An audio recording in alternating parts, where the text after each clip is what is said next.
Okay, this is a take. They call themselves the Wallem Lake Experience. How this band came to be?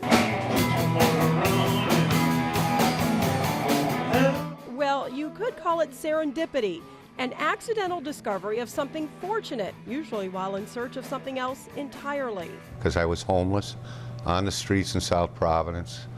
I grew up in Dean Estates, you know, from a good family. My father was a hard worker in the jewelry industry, and I was homeless, starving, and working for my addiction.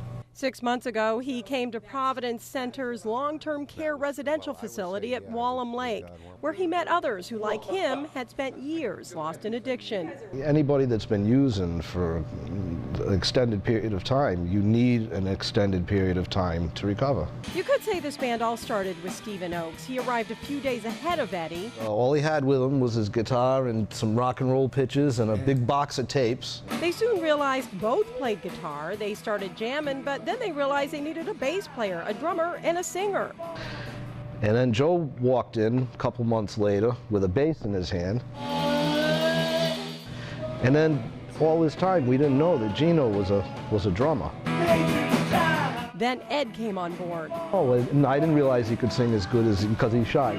So here they were, this band of five jamming every chance they got. And along comes Jim Gillen, the project director for Rhode Island Cares.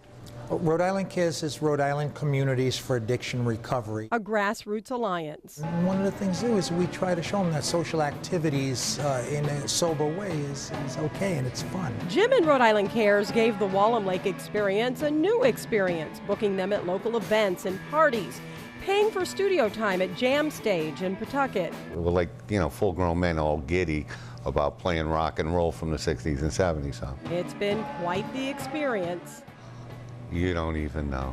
And all that's asked in return. You pay it forward. You help the next person. You keep bringing this movement, this spirit out into the community. And that's the only payment I'll ever need.